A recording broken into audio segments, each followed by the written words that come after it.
Robert was a rider from Wellington who rode here for 19 consecutive years, and in 1995 he rode in 11 races, something like 9 wins and 3 seconds and a third, something like that anyway. Very good record in 4 classes. So he was a very popular rider and a very successful rider. He is also a lap record holder at one stage, but he's also a regular visitor overseas, and he always went to the Isle of Man. And in 1996, sadly he was killed at the Isle of Man in practice. At the time he was also running hot, a guy who was a favourite to take out at least maybe the senior TT or a superbike TT. And because he was always a favourite of the cemetery circuit, the decision was made with the family that we would have a memorial service here for him, which we did. His ashes were ultimately laid in the flower garden, and because of that as well there too, then a Robert Holden Memorial Trophy was inaugurated. And I think it's fair to say now that that trophy has probably become one of the biggest, most sought after trophies in New Zealand motorcycling. Oh, it got started through my father, really. He had an idea of running a road race in Whanganui, and then in conjunction with Murray Harris, who was an organiser for the sort of show that Whanganui had, a Christmas carnival, and he and the father combined the two, so the motorcycles were involved in the Christmas carnival, and that's how it all started. And it was one of definitely the first such circuit in New Zealand, and the first such circuit in England and Europe in the centre of a town. There wasn't any other country had a road race in the centre of any of their towns. They had them on the outskirts of the towns, running around the towns, but not through the centre like Whanganui. So it was very unique and had a lot of publicity around the world. I've got a lot of articles from different magazines in Europe of that time, saying how it's a pity something similar couldn't be done in their town. It's more professional because it's got so much bigger and there's a lot more work involved. It's a 12-month planning that goes into it now. So we start basically after the event's finished, we wind down, get everything sorted and finished by February, March, and then from March onwards we start straight away. The issue is for sponsors, and that's where we start heading in and talking to sponsors, because the event has actually such a great profile and people want to be involved now in the motorcycle industry, which is where mainly our sponsors come from. I don't remember the first year I did cemetery circuit. It would have been back in the 80s, and just as a teenager that loved going fast and it being a local race, I was pretty keen to get involved in cemetery circuit, and I've been involved with it pretty much since then, really. The first one was in 1950, and it's just gone every year since then. I've been involved in this as my third year coming up now to actually organising. Prior to that, you might as well say it's like most people, it's sort of some breadth. I've been in Whanganui in my life, and I was involved in racing motorbikes from a young age, doing a bit of motocross, and then got involved into road racing. And the relationship it's just been ingrained in Whanganui, and so that's how I got involved and used to help as a motorcycle club member, to help on close time doing all the working bees and things like that. So I basically just grew in as it got older and got out of racing myself. It has slightly. It's always been the same streets, but the level crossing just down by Suzuki here, which off the top of Taupo Quay, was realigned with the railway line some time ago when they got rid of the goods yard from the railway line, and that made it, that would have been right back in the early 80s, and that made it probably 2 or 3 seconds longer in time, lap times. That's all now since been absorbed, so the lap times now are consistent with the speed of the track. Oh, the atmosphere.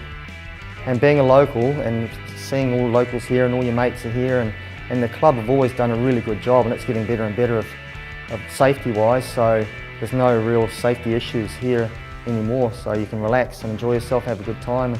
It's just a great crowd. It's a great feeling. Oh, I think it's an incredible thing for Whanganui.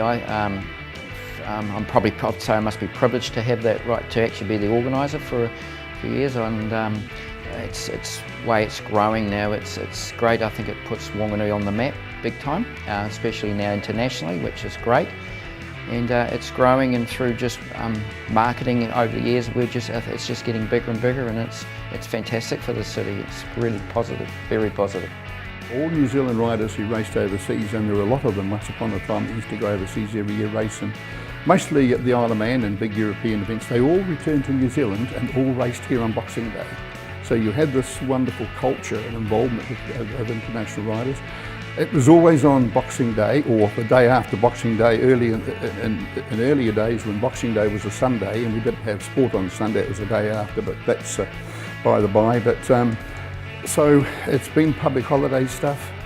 All New Zealand riders have come here, and in fact within the motorcycling fraternity in New Zealand, you've not raced unless you've done the cemetery circuit. So I guess that's also popular.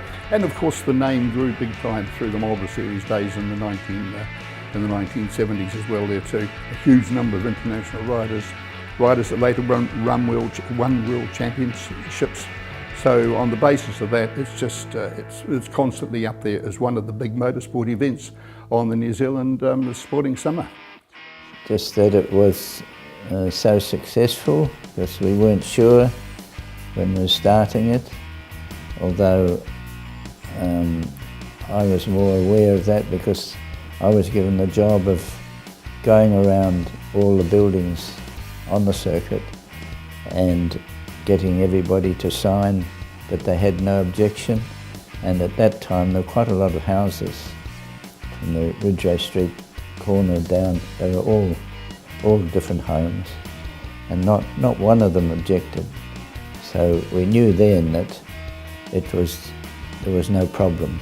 It changed the impact it had on the sporting public simply because it brought overseas riders here. And that first meeting in 1973, we had 17 international riders in the program, including some very fast Americans with big reputations from the United States.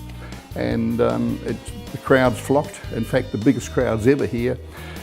Some newspaper reports had the crowd numbers at 14,000. One had the crowd numbers here at 18,000 in 1976 or 1977. So, and the racing fitted the whole occasion as well there too. Hugely close racing, very exciting stuff. Lots of foreign accents and big crowd numbers. I bring a lot of international riders here that have ridden for my teams over the years, and they just love it here. And they always have done well. Even Dan Stouffer was the last international rider from Australia that rode for me, and he'd never seen the place before, and arrived on Christmas night at 10 o'clock out at my place, and we came, looked at the track in the morning, and he'd never seen the place before, and then went out and won everything. So, and he just loves the place, and it's getting more and more professional. And because it's getting more professional, the event is run better, everything's better about it, and I just hope that can continue. We were here, remember we used to have to bash the waratahs in to hang the fences off of? Yeah. And they have those waratah, I don't know what they're called, waratah basher, steel tube, two handles on it and a solid steel top on it. And we were putting them in along the track right here. Went to hook the waratah basher on the top of the waratah and pull down at the same time. It was getting late in the day and we were a bit tired, and I went to pull it down and it caught the top of the waratah, and the top of the waratah basher come down, smashed me right on the top of the head, dropped me to my knees, broke 3 of my teeth. Had to go to the hospital, get my head all stitched up, and of course I was racing on Boxing Day with stitches in my top of my head and some teeth missing. Safety was the thing. You just put out a bit of rope just to stop the people that even cross the road when the race was going. From what we have now with full safety air fence, you know, it's well, the scary one, isn't it? Just moving up outside Suzuki here through into the S's. I've got photographs there of Mulder Series days when all that grassed bank, the circuit there, the cemetery, was chock-a-block with people.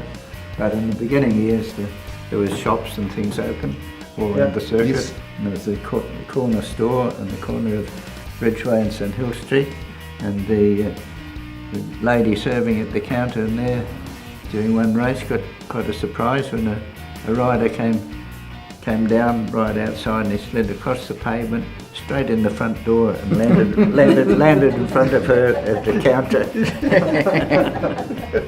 and said hello.